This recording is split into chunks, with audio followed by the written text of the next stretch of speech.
God bless you. ఈ రోజుల్లో ఇంట్లో పని చేసుకోవడానికి పని మనుషులు అఫీషియల్గా బతకాలని చూస్తున్నారు. అది కరెక్ట్ కాదు. మనం ఉన్న దాంట్లో సర్దుకోవటం చాలా ఉత్తమం. మన పని మనమే చేసుకోవాలి. అప్పుడే బీపీ, షుగర్లు, థైరాయిడ్లు ఇలాంటివి రాకుండా ఉంటాయి. ఎందుకంటే నా పని నేనే చేసుకుంటాను. ఎంత పని అయినా చేస్తాను. చూడండి ఇన్ని అంట్లు ఉన్నాయి.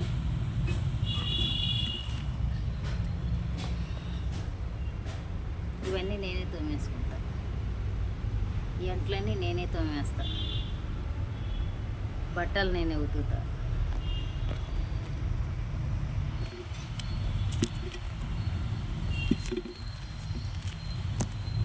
బట్టలు నేనే ఉతుకుతాను.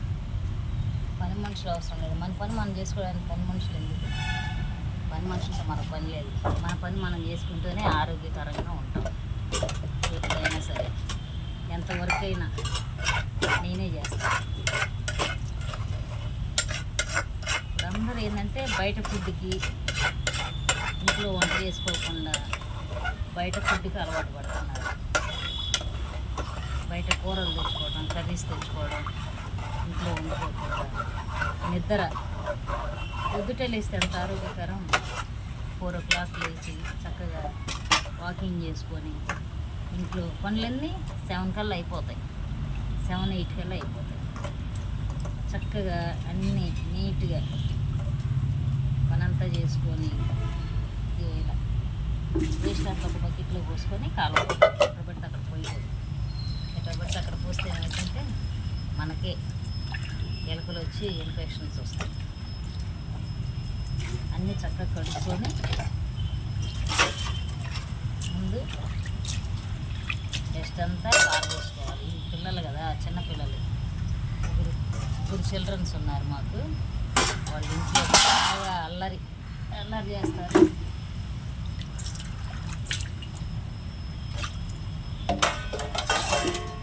ఈ డస్ట్ అంతా ముందు మనం తీసేస్తాం, లేదా మనకు కడగడానికి ఇబ్బంది అవుతుంది.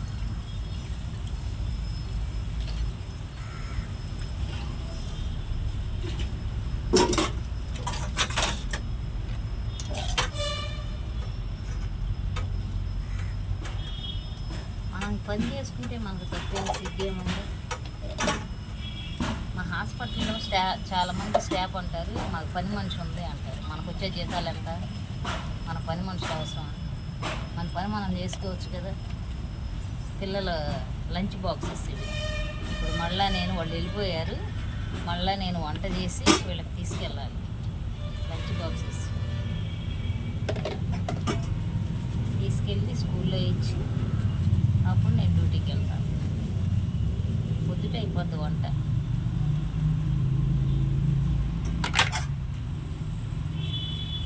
మన పని మనం చేసుకోవటంలో తప్పు లేదు. సిగ్గుపడకూడదు ఎప్పుడు కూడా. సిగ్గుపడితే మనకే నష్టం. ఉన్న లైఫ్ని వేస్ట్ చేసుకోకూడదు ఎప్పుడు కూడా. ఆరోగ్యవంతంగా ఉండాలంటే మన పని మనం చేసుకోవాలి. మన బట్టలు మనం ఉతుక్కోవాలి. మన నీళ్లు మనం పట్టుకోవాలి. మన పని మనం చేసుకుంటే ఎంత ఆరోగ్యకరం.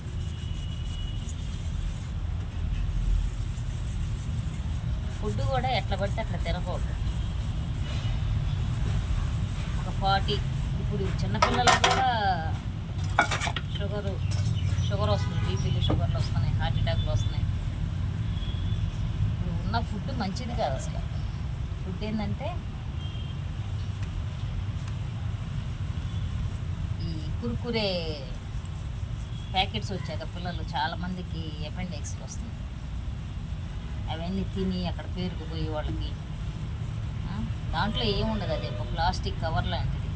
ఆ కుర్కురేలు వేసి తింటారు. మా పిల్లలు కూడా తింటున్నారు. ఎంత చెప్పినా వినట్లేదు. తినవద్దు, తినకూడదని ఎంత చెప్పినా అస్సలు వినరు. కుర్కురేలు తినకూడదు. ఏం చెప్తాం, చిన్నపిల్లలు కదా. అందరూ స్నాక్స్ అవి ఖాళీ టైంలో కొనుక్కొని తింటారు. నేను తినపోతే ఎట్లాగా, వాళ్ళు అన్నం చూస్తా ఉండమంటారా అంటారు. ఏం చెప్తాం, సరేలే. కుర్కురేలు కాకుండా బిస్కెట్స్ ప్యాకెట్స్ లాంటివి తీసుకోండి, స్నాక్స్కి బాగుంటాయి.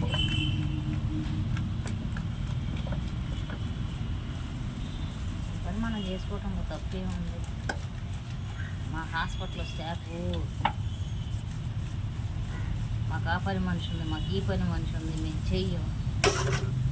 అలాంటి నా దగ్గరే పని, నా పని నేను చేసుకోవడంలో నాకు ఆనందం.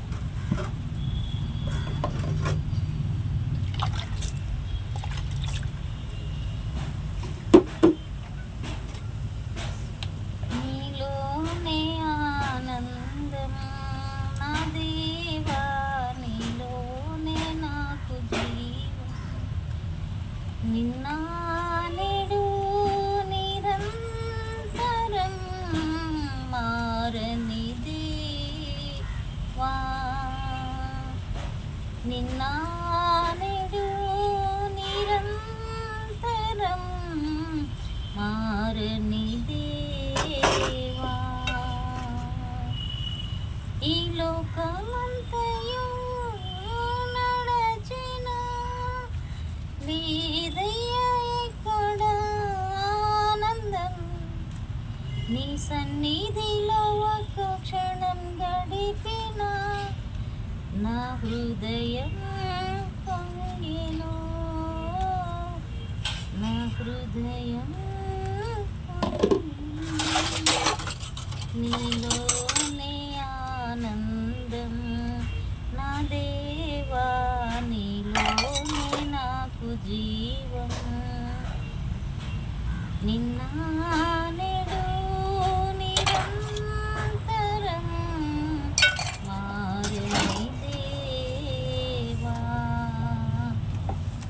నిన్న నేడు నిరంతరం మారని దేవా. దేవుడికి సాధ్యమైనది ఏమీ లేదు. నీ కష్ట నష్ట దుఃఖ వేదనలు శోధనలు ఏమున్నా మనుషులకు చెప్పుకుంటే అది వాళ్ళు ఏంటంటే మనుషులు మనం ఎవరికైనా చెప్పుకున్నాం అనుకో, నాకు ఇలా జరిగింది అలా జరిగిందని మనం చెప్పామనుకోండి, వాళ్ళు మనల్ని హేళనగా చూస్తారు. అప్పు ఆమెకి ఇలా జరిగిందంట అలా జరిగిందంట అని ఏవో పిచ్చి పిచ్చి కబుర్లు చెప్తూ ఉంటారు. అందుకని మనుషులు ఆశ్రయించుట కంటే దేవుడిని ఆశ్రయించడం మేలు. ఎందుకు తెలుసా? నీ మొర దేవుడికి చెప్పుకో.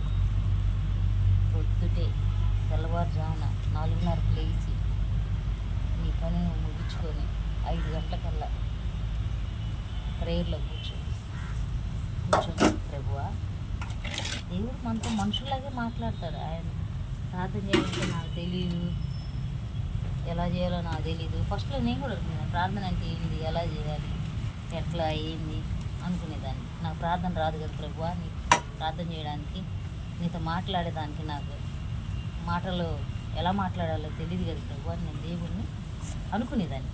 కానీ నా అంతటా నేను 5 గంటలకల్లా లేచి ఆయన మనతో నీతో నువ్వు నేను మాట్లాడుకునే రీతిగానే మాట్లాడతాను. మనం ఏం లేదు ప్రభువా, ఈరోజు నాకు ఈ పని ఉంది, ఈ పని ముగించుకొని ఫాస్ట్గా హాస్పిటల్ వెళ్ళాలి, అక్కడ నేను వెళ్ళే మార్గంలో మీరు నాకు తోడుగా ఉండండి అని, నా పని బాటల్లో మీరు తోడుగా ఉండండి, నా మాటలు నేను మాట్లాడే విధానంలో మీరు నాకు తోడుగా ఉండండి, నేను కాదయ్యా మాట్లాడేది మీరు అని చెప్పేసి దేవుడితో మనం మామూలుగా మనుషుల రూపంలో మనుషులుగానే మాట్లాడుకోవాలి. మనం ఎదురు బెదురు ఎట్లా మనుషులు మాట్లాడుకుంటామో అలాగే దేవుడితో మాట్లాడుకుంటాం. యేసయ్యా అని పిలవగానే వచ్చేస్తాడు ఆయన. ఎలా అంటే ఈ మధ్య వీడియోలో నేను చూశాను, ఒక ఆవిడ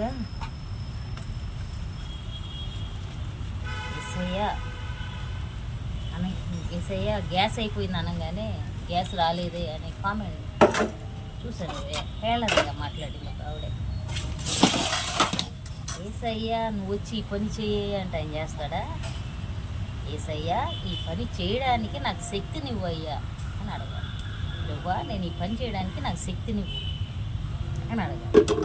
యేసయ్య నా ఇంట్లో గ్యాస్ అయిపోయింది, నాకు సహాయం చేయి అంటే ఎవరి ద్వారా ఒకరి ద్వారా పక్కింటి వాళ్ళను లేకపోతే మనీ లేకపోతే ఎవరన్నా అడిగితే మనీ ఇవ్వడము అలాగా. అంతేగాని ఏసు వచ్చి నీకు గ్యాస్ ఇస్తాడా? చాలా హేళన. అలాంటి హేళన చేయకూడదు. ఏ దేవుడైనా సరే, మనకి ఏ దేవుడైనా వచ్చి మనకి సహాయం చేస్తాడు. అంటులో మట్టి అవుతాడా లేకపోతే గ్యాస్ ఇవ్వమంటే తీసుకొచ్చి నీకు గ్యాస్ ఇంట్లో ఇస్తాడా దేవుడు? అది కరెక్ట్ కాదు. ఏసయ్యా నాకు ఈ పూట గ్యాస్ అయిపోయింది, గ్యాస్ వచ్చే సిచ్యువేషన్ లేదు కాబట్టి ఎవరి ద్వారా అన్నా హెల్ప్ చేయి అని అడగాలి. అప్పుడు ఏ పక్కింటి వాళ్ళనో లేకపోతే ఎదురింటి వాళ్ళనో లేదా మన బంధువులను మన ఆత్మీయులను ఎవరినో ఒకరిని, అమ్మ నాకు గ్యాస్ అయిపోయింది, నాకు గ్యాస్ వచ్చిన తర్వాత మీకు మళ్ళీ ఫుల్ గ్యాస్ ఇస్తాను, నాకు గ్యాస్ ఉంటే కొంచెం ఎవరంటే ఎవరిళ్ళైనా 2 గ్యాసులు ఉంటాయి, ఫుల్ సిలిండర్స్ ఉంటాయి. అలా సహాయం చేయించే మనస్తత్వాన్ని ఏర్పరిచే దేవుడే. అయ్యో నా బిడ్డ గ్యాస్ అయిపోయింది, వంట అయిపోయింది అని చేయించే మనస్తత్వం ఉన్న దేవుడే. అంతేగాని నాకు గ్యాస్ అయిపోయింది దేవుడా, నాకు గ్యాస్ తెచ్చి, నాకు అన్నం అయిపోయింది దేవుడా, నాకు అన్నం వండి పెట్టి, ఇలాంటి పిచ్చి మాటలు మాట్లాడకూడదు. దేవుళ్ళని హేళన చేయకూడదు. మనుషులను చేసిన అది వేరు. దేవుణ్ణి హేళన చేస్తారా ఎవరైనా? నేను సృష్టించి భూమి మీద నించోబెట్టి నీకు 60-70 సంవత్సరాలు వచ్చిందాక ఆయన నిన్ను కాపాడుతూ నీ కష్ట నష్ట దుఃఖ వేదన లేదు, నువ్వు పూజించినా పూజించకపోయినా ఆయన నీకు కాపలా కాస్తానే ఉంటాడు. ఎందుకంటే సర్వం ఎరిగిన సర్వాధికారి, లోకరక్షకుడు, ఏలినవాడు. ఆయన్ని పట్టుకొని హేళన చేస్తే అది ఎంత సాధ్యం? అది తప్పు. నా దృష్టిలో అయితే సహాయం, మనుష్య రూపంలో సహాయం చేయువాడు. ఆయన వచ్చి నీకు సహాయం, గ్యాస్ అయిపోయిందంటే గ్యాస్ తెచ్చియటం, అన్నం అయిపోయిందంటే అన్నం వండి పెట్టడం, ఇలాంటి పిచ్చి మాటలు మాట్లాడకూడదు. ఎందుకంటే కొన్ని సంఘటనలు, కొన్ని మాటలు బాధాకరంగా ఉంటాయి. హేళన చేయకూడదు దేవుణ్ణి ఎప్పుడు కూడా.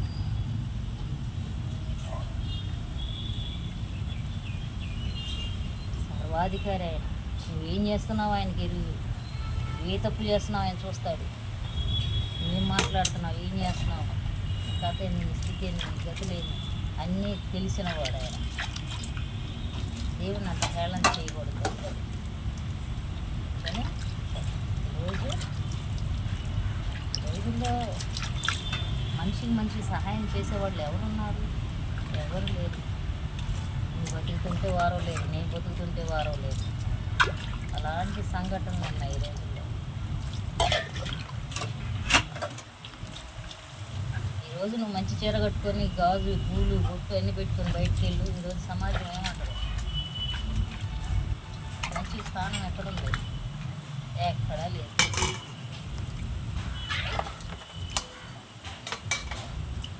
హేళన చేయకూడదు.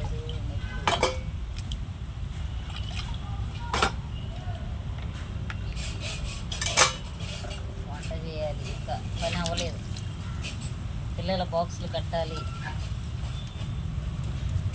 ఈరోజు కొంచెం లేట్గా లేచా.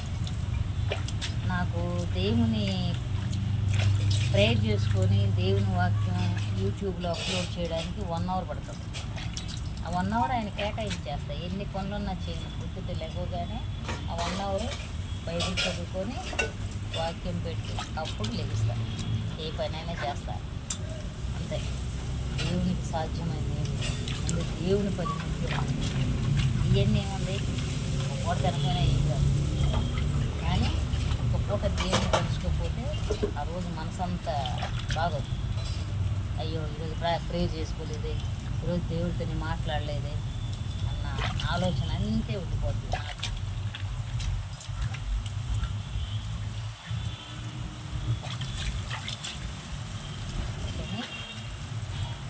దేవుని సాధ్యమా ఎప్పుడు కూడా దేవుణ్ణి హేళన చేయకూడదు. ఎవరు కూడా దేవుడు నా దేవుడు ఏ దేవుడు కాదు, ఏ దేవుడైనా హేళన చేయకూడదు.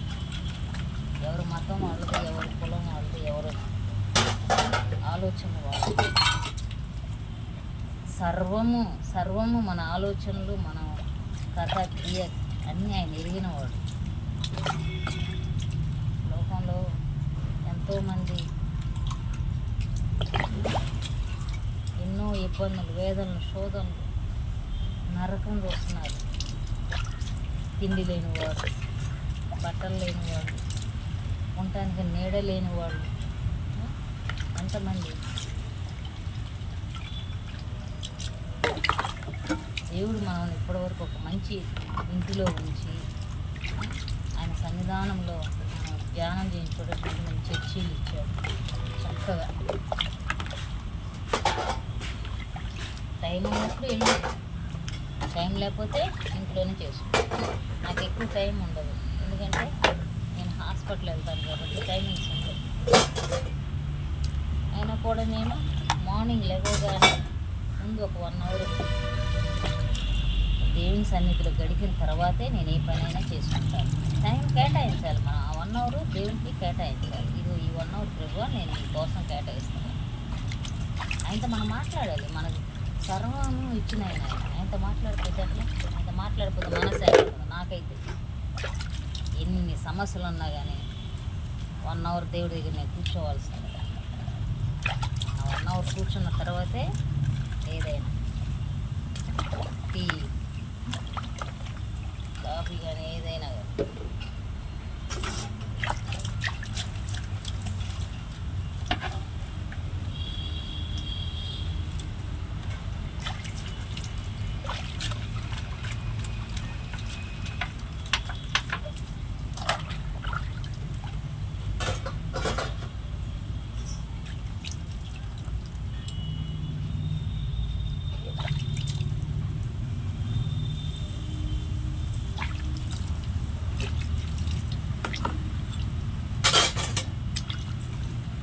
వాళ్ళు ఏమనుకుంటారు, వీళ్ళు ఏమనుకుంటారు, నేను చర్చికి వెళ్తే, నేను ప్రార్థనకి వెళ్తే ఎవరేమన్నా అనుకుంటారేమో, చీప్గా చూస్తారేమో, ఇలాంటివన్నీ అనుకోకూడదు.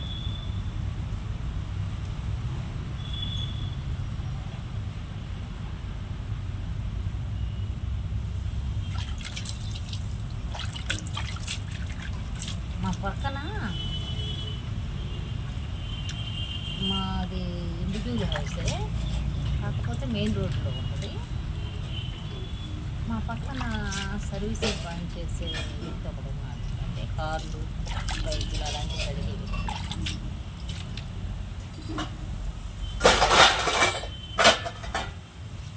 అతను ఫుల్ డ్రింక్ చేస్తాడు. ఫుల్ డ్రింక్ చేస్తుంటే నన్ను అక్క అక్క అని బాగా ఒక 15 సంవత్సరాల నుంచి ఇక్కడే ఉంటాడు. అక్క అక్క అంటే బాగా గౌరవిస్తాడు.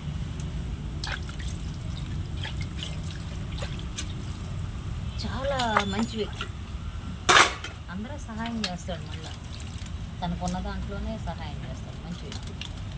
కానీ ఆ వ్యక్తికి ఒక వ్యసనం ఉంటుంది. ఆ వ్యసనం ఏంటో తెలుసా? తాగుడు అనే వ్యసనంతో నేను ఎప్పుడన్నా నైట్ టైం డ్యూటీకి వెళ్ళి వచ్చిన తర్వాత నైట్ టైం వాళ్ళు 10-10:30 దాకా నైట్ 10-10:30 దాకా ఉంటే నేను డ్యూటీకి వెళ్ళి 9 కల్లా వచ్చేస్తాను. మోస్ట్లీ 8:30-9 కల్లా వచ్చేస్తాను. ఆ టైంలో వర్క్ అంతా అయిపోయిన తర్వాత వాళ్ళ ఫ్రెండ్స్ని అందరిని పెట్టుకొని డ్రింక్ చేస్తారు, తాగుతారు. వాళ్ళు నన్ను చూసి మొత్తం దాచేసి సైలెంట్గా ఉంటారు. నేను ఇంట్లోకి వెళ్ళగానే మళ్ళీ స్టార్ట్ చేస్తారు. అట్లాగే 12-1 గంట దాకా లైట్లు ఆఫ్ చేసుకొని లోపలే షాప్లోనే కూర్చొని, పక్కనే మన హౌస్ పక్కనే షాప్లో కూర్చొని తాగుతూ ఉంటారు. అన్ఎక్స్పెక్టెడ్గా హార్ట్ అటాక్ వచ్చింది. స్ట్రోక్ వచ్చి హాస్పిటల్ తీసుకెళ్తే అక్కడ ఏం జరిగింది, మా వారికి మంచి ఫ్రెండ్, ఇద్దరు మా వారిని సేటు అంటూ ఉంటాడు, బావ అంటూ ఉంటాడు. బాగా కలిసిమెలిసి ఉన్న పిల్లలు, చిన్నప్పటి నుంచి తెలిసిన వాళ్ళు. అన్ఎక్స్పెక్టెడ్గా హార్ట్ అటాక్ వస్తే హాస్పిటల్ తీసుకెళ్ళారు. లివరు డ్యామేజ్ అయిందని చెప్పారు. ఆల్కహాల్ వల్ల లివర్ పోయిందని చెప్పారు. జాండీస్ అయ్యి ఎంత లావు ఉంటాడంటే మినిమం ఒక 65-70 కేజెస్ ఉంటాడు. అలాంటి వ్యక్తి 1 ఇయర్లో 30 కేజీలకు వచ్చాడు. అంటే ఆ వ్యక్తి ఎంత శరీరం ఎంత దెబ్బతింటే ఆ టైప్లోకి వస్తారు. ఆ వ్యసనాలు మానుకోవాలి. ఇప్పుడు కూడా తన బిడ్డలు చిన్న చిన్న పిల్లలు స్కూల్కి 10 years లోపు పిల్లలు, వాళ్ళ వ్యక్తి ముస్లిమ్స్ మంచి వ్యక్తి, మంచివాళ్ళు. అలాంటి వ్యక్తి ఇప్పుడు మాట్లాడటానికి కూడా ఓపిక లేదు. సర్వీసింగ్ పాయింట్ తీసేసి అప్పులు పాలయ్యి సర్వీస్ పాయింట్ తీసేసి ఇప్పుడు ఆ వ్యక్తి ఒక స్కూటర్ మెకానికల్ పెట్టుకున్నాడు. చూస్తే బాధ అనిపిస్తుంది. ఎందుకంటే చిన్నప్పటి నుండి ఇక్కడ ఉన్నాడు, మంచి వ్యక్తి, 10 మంది సాయం చేసే వ్యక్తి, ఏదన్నా సమస్య వచ్చినా వెంటనే వెళ్ళి మాట్లాడే వ్యక్తి, పరిష్కరిస్తాడు. అదే అంత సమస్య అయినా పరిష్కరిస్తాడు. మంచి వ్యక్తి, చిన్నవాడు, వయసులో కూడా చిన్నవాడు, ఒక 35-40 లోపే. అతడి వ్యక్తికి ప్రాబ్లం ఏంటంటే ఎంత బాధగా ఉంటుంది. ఎన్నోసార్లు చెప్పయ్యా, ఇబ్బంది పడతావు, తీసుకోవద్దు, డ్రింక్ తీసుకోవద్దు, పిల్లలున్న చిన్నపిల్లలు అంటే లెక్క చేయలేదు. ఆ రోజు ఏం కాదు లెక్క, నేనేం తీసుకుంటావు, ఒక ప్లెగ్గేగా, ఒక ప్లెగ్ కాదు పెగ్గు, ఒక పెగ్గేగా, అవి అంటానికి కూడా నాకు రావట్లేదు. క్వార్టరేగా అనేవాడు. అలాంటి క్వార్టర్లు 8 అయితే ఆ స్టేజ్లోకి వస్తాడు. చూస్తా కళ్ళ ముందు చూస్తానే ఆ వ్యక్తి ఎంత ఇబ్బంది పడ్డాడంటే మనం ఒకసారి ఆలోచించుకోండి. తాగుడనే బంధకాల నుండి విడుదల దయచేయండి ప్రభు అని ఏ భార్య అయినా, ఏ భర్త అయినా, ప్రభువా నా భర్త తాగుతున్నాడు, తాగుడికి బానిసయ్యాడు, నా భర్తని, నా కుటుంబాన్ని నీ రెక్కల చాటున భద్రపరచుకోనండి ప్రభు. అలాంటి తాగుడనే బంధకాలను విడుదల దయచేయండి నా దేవా అని దేవుని ఈ సమస్య పరిష్కారం అయ్యింది. ఏ సహోదరులు, ఈ లోకంలో మనం తీసుకెళ్ళేది ఏం లేదు. ఈ కట్టు బొట్టు ఏమి రావు మనకేమన్నా వస్తాయా? ఏం రావు. ఉన్న దాంట్లోనే తృప్తి పడమంటున్నాడు. చిన్న త్రాగును తృప్తి పడమంటాడు. నువ్వు ఇక్కడ తీసుకెళ్ళేది ఏమీ లేదు. నువ్వు తినటానికి, ఉండటానికి మాత్రమే ఈ లోకంలో నీకు నేను స్థానం ఇచ్చాను. నువ్వు నీ ఎంట ఏ మిద్దెల మేడలు తీసుకురాలేవు, నువ్వు సంపాదించిన సంపాదన తీసుకురాలేవు. మన కనీసం మనం వెళ్ళేటప్పుడు మన ఒంటి మీద పట్టు బట్టలు కూడా మన ఎమ్మటి రావు, మట్టిలోనే కరిగిపోద్ది. మన శరీరం అంతా కుళ్ళిపోయి శరీరం అంతా పురుగులు పట్టి ఓన్లీ ఆ ఎముకలు మాత్రమే మిగులుతాయి, అంతకు మించి ఏముండవు మట్టిలో. అందుకని మాట్లాడే తీరు, నువ్వు బతికినంతకాలం నువ్వు ఎలా బతకాలి, నువ్వు ఎలా ఉండాలి. కొంతమంది ఫీచర్ ఏం ఫీచర్ లేదు మనకి. పూర్వకాలంలో రాగన్నం, సొద్దన్నం, కొర్రన్నం తినేవాడు, కష్టపడేవాడు. పొలాలు వేసుకొని వర్షం అంత వాన అంత కష్టపడేవాడు. రోజు ఎవరు కష్టపడుతున్నారు? ప్రతి ఒక్కడు వెళ్ళి ఏసీ వేసుకొని ఫ్యాన్ కింద కూర్చునేవాడే. కానీ ఎవరు కష్టపడుతున్నారు? ఎవరు కష్టపడుతున్నారు? ఊరికి డబ్బులు ఎక్కడ వస్తాయా ఏది అని చూసేవాడు.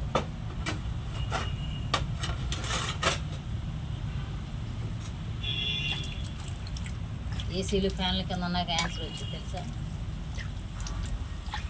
నిశ్చితార్థంగా తిరిగినా కానీ హార్ట్ అటాక్లు వస్తాయి. శ్రమ కోర్చి కష్టించమన్నాడు దేవుడు. నీ శ్రమను వేస్ట్ చేసుకోవద్దు. నువ్వు ఆరోగ్యంగా ఉండాలంటే శ్రమించాలి. నువ్వు శ్రమించినప్పుడే నీ ఒంట్లో ఉన్న ఆ యొక్క చెమటంతా, నీరంతా, చెడు పదార్థం అంతా నీరు చెమట రూపంలో పోయి నువ్వు ఆరోగ్యవంతంగా ఉంటావు. నువ్వు ఆరోగ్యంగా లేకుండా తిని కూర్చున్నావు అనుకో, ఫ్యాట్ వచ్చింది, షుగర్, బీపీ, థైరాయిడ్ అన్ని సమస్యలు వస్తాయి. అమితంగా కూడా తినకూడదు, లిమిటేషన్ ఉంది కదా అని తినేయకూడదు. ఆ టైంకి నువ్వు ఎంత తినాలో ఒక టైం అనేది నిర్ణయించుకొని ఆ టైంకి నువ్వు ఎంత తినాలో ఆ టైం ప్రకారం నువ్వు తినాలి. కానీ నేను ఇష్టం వచ్చిన తింటే ఏముంది? నువ్వు సంపాదించి ఫ్యూచర్ అని ఆళ్ళనోళ్ళు కొట్టి సంపాదించిన మొత్తం మళ్ళీ హాస్పిటల్కి రిటర్న్ పెడతా ఉంటావు. యాభై నుంచి ఏం లేదు. ఎంతమంది చూడట్లేదు పేషెంట్లు. బాత్రూమ్ నడవడానికి కూడా ఇబ్బంది అవుతుంది. బాత్రూమ్ కూడా పోవాలి. అన్నీ మన కాళ్ళ దగ్గరికి రావాలంటే కరెక్ట్ కాదు. కష్టపడాలి. ఏ మనిషి అయినా కానీ కష్టపడాలి. చిన్న పెద్ద ఏం లేదు, అందరూ కష్టపడాలి. కష్టపడితే ఫలితం, కష్టపడితే ఫలితం ఉంటుంది అంటారు సరే పెద్దలు. అది కష్టపడితేనే ఫలితం. అమ్మో మేము అంట్లు కడగాల, అమ్మో బట్టలు ఉతకాల, ఆ చేతులు పాడైపోతాయి, నడువు నొప్పులు వస్తాయి, కాళ్ళ నొప్పులు వస్తాయి. ఇది ఎక్సర్సైజ్ తెలుసా? ఎంత ఎక్సర్సైజ్ ఇది. నువ్వు జిమ్కి వెళ్ళే అవసరం లేదు, వాకింగ్కి వెళ్ళే అవసరం లేదు. ఇంట్లో పనులు చేసుకో. ఏ ఆడ స్త్రీ అయినా కానీ, స్త్రీలకే చెప్తున్నా ఎక్కువగా. నువ్వు ఎంత జాబ్ హోల్డర్ అయినా సరే నీ పని నువ్వు చేసుకో, ఆరోగ్యంగా ఉంటావు. షుగర్, బీపీ, థైరాయిడ్ ఏమి రావు నీ పని నువ్వు చేసుకుంటావు. ఎదుటోళ్ళ మీద నువ్వు ఆధారపడ్డావంటే నువ్వు అవుతావు.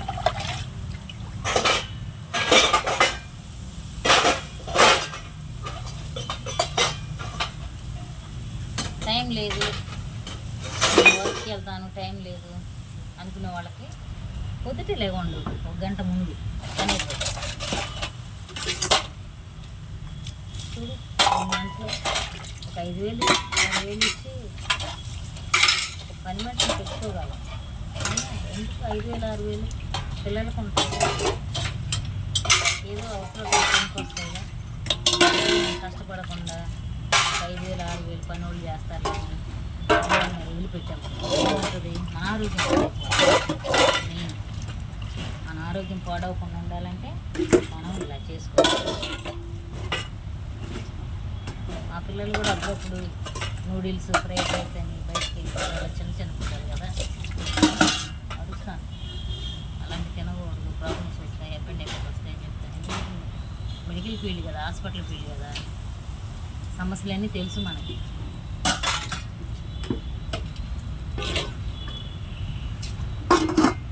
ఏ స్త్రీ అయినా సరే, పురుషుడైనా స్త్రీ అయినా పొద్దున్నే లేచి వాకింగ్ చేసుకొని తన పనులు తను చేసుకుంటేనే ఆరోగ్యవంతం. భార్యకి హెల్ప్ చేయొచ్చు ఏ భర్త అయినా. మా హస్బెండ్ ఉన్నప్పుడు ఆయన పొద్దుటే 4 లేచేవాడు, నన్ను కూడా లేచేవాడు. ఇద్దరం వాకింగ్కి వెళ్ళేవాడు. వాకింగ్కి వెళ్ళి వస్తూ ఒక పాల ప్యాకెట్, పెరుగు ప్యాకెట్ తీసుకుని వచ్చేవాడు. ఈలోపు ఒక పేపర్ వేయించుకునేవాడు. ఆంధ్రజ్యోతి చోట ఆ పేపరు అక్కడ పెట్టాను. నేను రాగానే కాసేపు కూర్చుంటాను. ఆ పేపర్ తీసుకొని నేను ఆ పేపర్ తీసుకొని చదువుతూ ఉండేలోపు మా వారు టీ పెట్టేవాడు. మా హస్బెండ్ టీ తీసుకొచ్చేవాడు. ఇద్దరికి కొంచెం బయట మెల్ల ఉంటుంది, మాకు మెల్లలో కూర్చునేవాళ్ళం. టీ తాగి కాసేపు ఆ పేపర్ చూసి కాసేపు మాట్లాడుకొని ఒక 10 నిమిషాలు ఇంకప్పుడు లేచేవాడు. లేచి నేను ఇల్లు వాకిలి అంతా ముచ్చేడు పైన చక్కగా రైస్ కడిగి పెడతాడు. కూరగాయలు అన్నీ తీస్తాడు, బయటికి కడిగి పెడతాడు, కట్ చేస్తాడు. ఇక నేను రైస్ కడిగి పెట్టేసి రైస్ కుక్కర్లో పెట్టేస్తాడు. రైస్ అయిపోయేలోపు కూరగాయలు కడిగి కట్ చేస్తాడు. ఇక నేను వచ్చి కూరలు తాలింపు వేసేస్తాను. అయిపోయింది. మనకు వంట వాళ్ళు ఎందుకు? నేను ఇల్లు ఊడుస్తున్నప్పుడు ఆయన బెడ్షీట్లు అన్నీ చక్క పిల్లల చేత మాట వేయించేవాడు. పిల్లలు చక్క మాట వేసేవాళ్ళు, ఎక్కడెక్కడ తెచ్చేవాళ్ళు, వాళ్ళు పనులు చేసుకునేవాళ్ళు. ఇక వంట అయిపోయేది, బాక్సులు పెట్టేవాడు, వెళ్ళిపోయాడు. నా డ్యూటీకి నేను పని అంతా అయిపోయిన తర్వాత శుభ్రంగా ఇల్లు తుడిచేసి నా పని నేను చేసుకొని టైంకి పొద్దున్నే కేసులు సర్జరీలు ఉన్నాయనుకోండి, పొద్దున్నే వెళ్ళిపోతాను 5 6 గంటలకి సర్జరీస్ ఉంటే వెళ్ళిపోతే మా వారే చేసేవాడు మొత్తం వంట అంతా. వంట చేసేవాడు, బట్టలు కూడా చూద్దాం తెలుసు. నేను బట్టలు ఉతుకుతుంటే ఆయన జాడిచ్చేవాడు, జాడిచ్చి ఆరేసేవాడు. సిగ్గుపడితే ఏమొచ్చింది, నేను మగవాడిని, నేను ఆ పని చేయకూడదు, ఈ పని చేయ, నువ్వే చేయాలన్న ఆలోచన ఆయనకు ఉండదు. బట్టలు ఉతుకుతారు చక్కగా, సాయంత్రానికి తీసి మడతలేస్తారు, ఆయన ముందు వస్తుంది. అట్లాగే ఇద్దరం కలిసిమెలిసి వర్క్ చేస్తున్నాం. భార్య భర్త ఇద్దరు కష్టపడితే ఇంకా డబ్బు లేదు. వంట మనిషి ఏం అవసరంలా మనకి. వంట మనిషి ఉన్న కానీ ప్రాబ్లమ్స్ వస్తాయి. ఆ ప్రాబ్లమ్స్ ఏంటో మీకే తెలుసు. ఇప్పుడు ఇద్దరి మధ్యలో ఇంకో మూడో వ్యక్తి వస్తే ఏమైంది? ఇలాంటి సిచ్యువేషన్ చాలా అంటే యూట్యూబ్లో చూస్తున్నాం కాబట్టి చెప్తున్నాను మీకు. మన పని మనం చేసుకుంటే తప్పు లేదు. దేవుడు మనం కష్టపడమని చెప్తున్నాడు.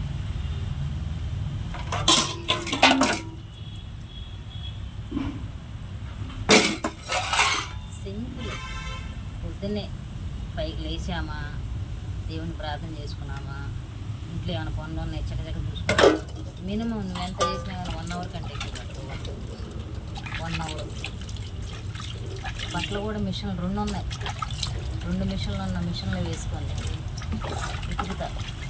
శుభ్రంగా నానబెట్టి బ్రష్ కొట్టి ఉతికేసి జాడిచ్చి కంఫర్ట్లో పెడతా. ఒక పావు గంట బట్టలన్నీ కంఫర్ట్లో పెట్టిన తర్వాత అప్పుడు తీసి ఆరేస్తాను. మా పిల్లలు అరుస్తారు, ఈ ఏజ్లో నువ్వు బట్టల కోసం అంచులు రావడం ఇవన్నీ ఏం లేదు. నా ఇష్టం, ఇవన్నీ మనం చేసుకోవడంలో తప్పు లేదు.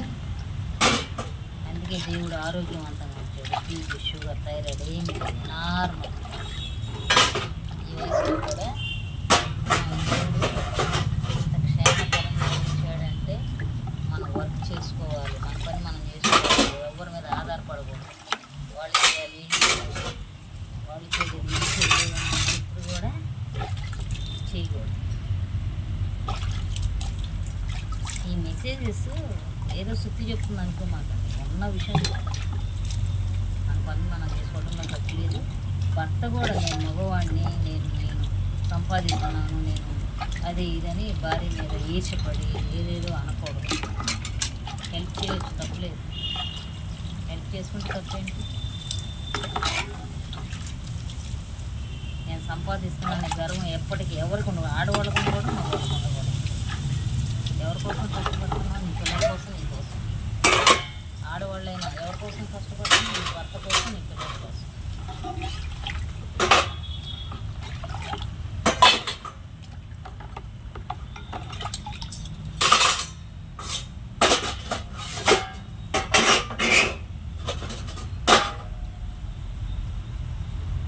ఈ రోజుల్లో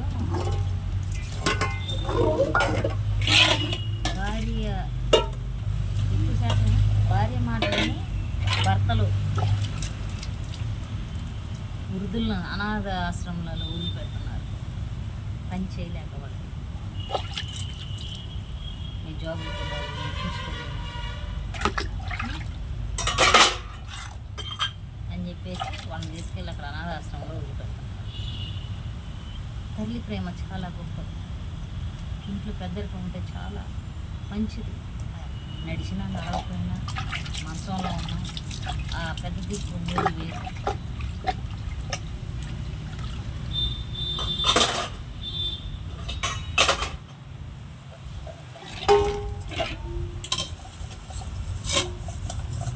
అలా వ్యసనాలకు బానిసే ఈరోజు ఆ వ్యక్తులను చూస్తుంటే చాలా బాధ అనిపిస్తుంది.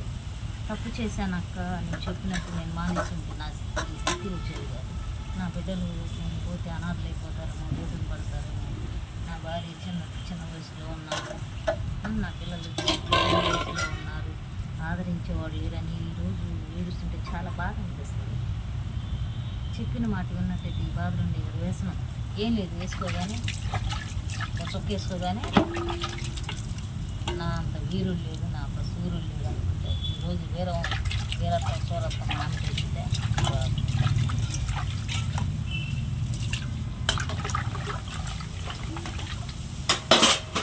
లోకంలో జరిగే సంఘటనలు ఎంతో ఘోరంగా ఈ క్షణంలో మనం ఉంటాము ఉండము భూమి మీద అలాంటి బయటికి వెళ్తే అలాంటి సిచ్యువేషన్లో ఉన్నాం మనం సమాజంలో.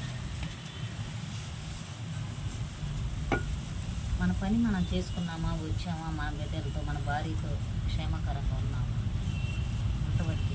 బయట ఆలోచనలు, బయట వాళ్ళ గురించి, ఫ్రెండ్స్ ఉండొచ్చు కాదన్నట్ల. ఫ్రెండ్స్కి ఏదన్నా ప్రాబ్లం ఉంటే హెల్ప్ చేయండి, అంతేగాని అన్నీ మీద వేసుకొని వాళ్ళ ఇళ్లలోకి దూరం మాట్లాడడం తప్పదు. వాళ్ళ కుటుంబ సభ్యులు వాళ్ళ సమస్యల్లోకి కోరకూడదు. ఎవరి ప్రాబ్లమ్స్ వాళ్ళకు ఉంటాయి. కొంతమంది ఏంటంటే మా ఫ్రెండ్ చెప్పాడు, మా ఫ్రెండ్ చెప్పింది. కరెక్ట్గా ఫ్రెండ్ చెప్తే సంసారం చేస్తావా? ఫ్రెండ్ చెప్తే అన్నీ చేస్తావా? ఫ్రెండ్ అనేవాడు అతనికి ఇంట్లో ఏదన్నా మనీ పరంగా ప్రాబ్లమ్స్ వస్తే హెల్ప్ చేయి, హాస్పిటల్ పరంగా ప్రాబ్లమ్స్ వస్తే మనీ హెల్ప్ చేయి, ఇంతవరకు ఫ్రెండ్ అంటే. అన్ని విషయాలు తలదూర్చుకో.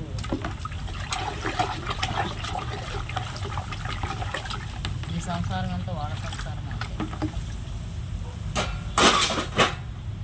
వాళ్ళ కుటుంబ సభ్యుల విషయంలో తలదూర్చడం చాలా మంచిది.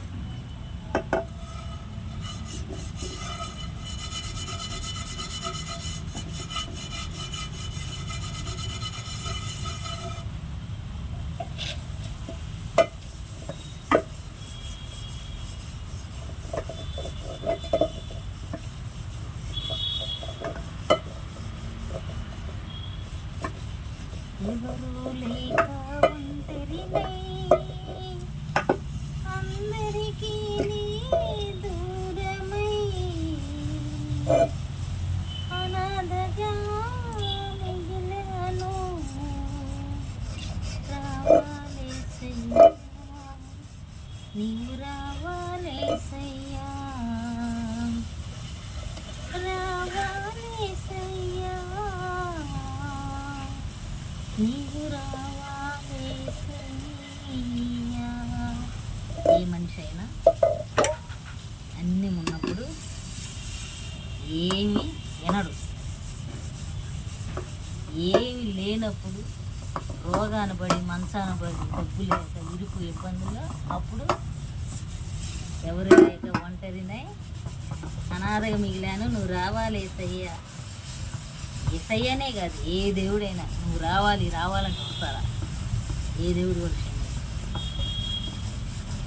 బాగున్నప్పుడు విన్నావా నువ్వు మాట? కరెక్ట్ కదా, బాగున్నప్పుడే వినాలి మాట.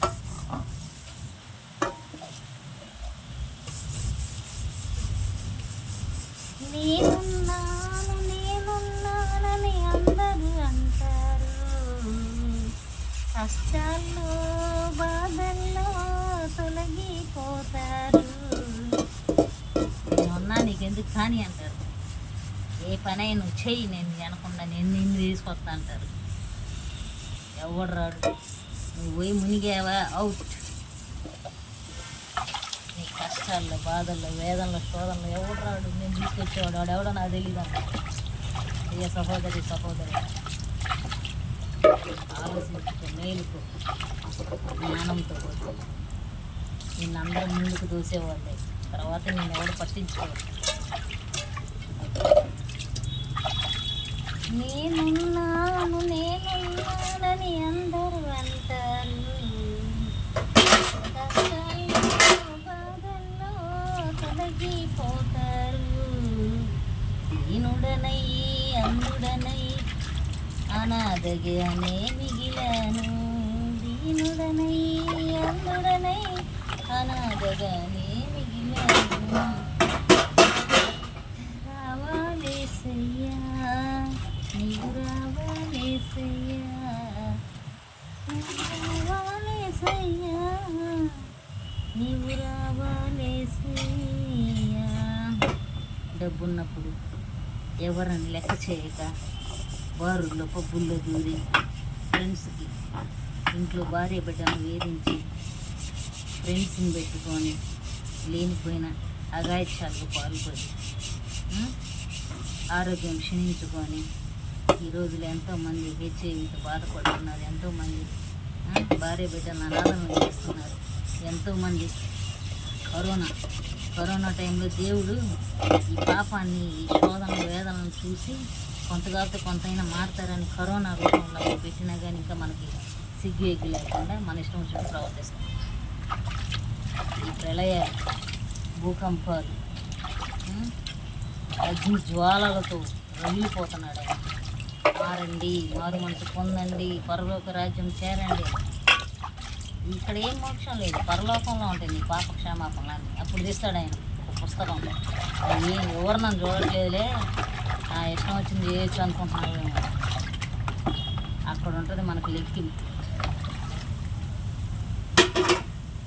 భార్య చేసిన, భర్త చేసిన అక్కడ అందరి ముందు ఉంటుంది లెక్కింపు. ఇక్కడే ఉండదు, సీక్రెట్ లెక్కింపు కాదు అది, అందరి ముందు ఉండే లెక్కింపు అది.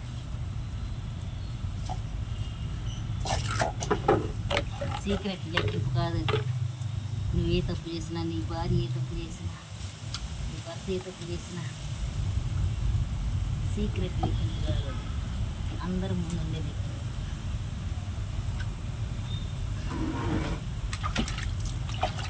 సహోదరి మేలుకొనండి. దేవుడు మనకి తినము, తాగుము, తృప్తిపరచుము, మనకి ఇచ్చిన వాగ్దానాలను నెరవేర్చు. ఎందుకు పెడుతున్నాయంటే వీడియో కొంతమందిని చూస్తే భలే బాధ అనిపిస్తుంది. భార్య మాట ఎంటారు, తల్లిదండ్రుల మాట ఎంటారు. ఈరోజు కళ్ళ ముందు జరిగిన సంఘటనలు చూస్తే చాలా బాధ అనిపిస్తుంది.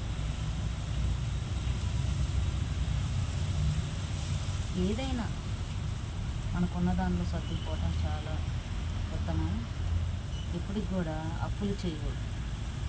అప్పులు చేసి ఎంతోమంది సూసైడ్లు చేసుకుంటారు. స్టోర్ బియ్యం దీన్ని పచ్చడి వేసుకొని తింటే మనల్ని ఎవరన్నా అడుగుతారా? అప్పు చేసి నువ్వు బిర్యానీ తినే కాడికి ఒక పూట నీ ఇంట్లో ఏందన్నావు ఏందని అడుగుతారా ఎవరన్నా? కరెక్ట్ కాదు. నేనైతే అదే అనుకుంటా.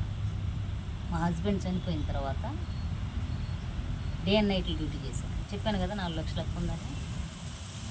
మార్నింగ్ ఒక షిఫ్ట్, ఈవినింగ్ ఒక షిఫ్ట్, కంటికి నిద్ర లేకుండా 5 ఇయర్స్. ఉదయం morning shift, morning 11 to 5 Lalitha hospital, evening 9 to 9 night duty Srikrishna hospital. ఇట్లా నేను 5 ఇయర్స్ చేసి 4 lakhs అప్పు తీసేసుకున్నాను. ఎందుకంటే నా బిడ్డలకు మళ్ళీ ఆ భారం పడుతుంది, నా బిడ్డలు మళ్ళీ ఏమన్నా ఇబ్బంది పడతారేమో, నేనున్నప్పుడే ఆ సమస్యను తీసివేయాలి అని చెప్పేసి మొత్తం క్లోజ్ చేశాను. ఈరోజు నాకు ఏ అప్పు లేదు. దేవుని కొరకులో వచ్చింది తింటున్నాను, కామ్గా ఉంటున్నాను. ఎవడు మా ఇంటి దగ్గరికి వచ్చే రూపాయి అని అడిగేవాళ్ళు. సమృద్ధిగా ఇస్తున్నాడు దేవుడు. ఆ టైంలో గంజి పోసుకొని కూడా తిన్నాను తెలుసా. ఎవడు మమ్మల్ని నువ్వేం తిన్నావు, పలావ్ తిన్నావా, లేకపోతే ఏం కూరలు అనుకున్నావు, ఏం చేశాను మమ్మల్ని ఎవడు అడగల.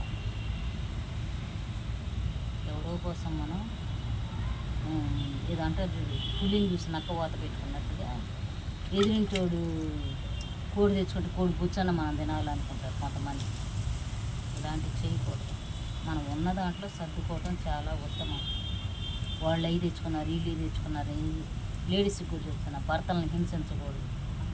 వాళ్ళు అది కొనుక్కున్నారు, ఇది కొనుక్కున్నారు, మనం కొనుక్కోవాలని ఇలాంటివి చేయకూడదు. మనకు ఉన్న దాంట్లోనే సర్దుకోవాలి. లోన్లు పెట్టుకోవడం, చాలామంది లోన్లు పెట్టుకోవడం కట్టుకోలేక చాలామంది ఇబ్బందులు పడి సూసైడ్ చేసుకునే వాళ్ళు ఉంటారు. ఇలాంటివి ఎప్పుడు ఉన్న దాంట్లో సర్దుకోండి. దేవుడిచ్చే టైంకి ఇస్తారు. మీరు నీతి మార్గంలో నడిచారనుకోండి, నీతిగానే జరుగుతాయి అన్నీ. దుర్మార్గమైన బాటలో జరిగితే దుర్మార్గంగానే జరుగుతాయి. ఇలాంటివి ఎక్కడో నరకం అనిపించట్లా. ఈ రోజుల్లో ఇక్కడే నరకం అనిపిస్తున్నారు. నరకం ఇక్కడ అనుభవించి వెళ్తున్నారు. ప్రియ సహోదరి ఎవరైనా సరే దేవుని కృపలో నిండుగా కలకాలం బతకాలని వీడియో పెడుతున్నాను. Thank you lord, thank you Jesus. ఈ సమయాన్ని వెచ్చించినందుకు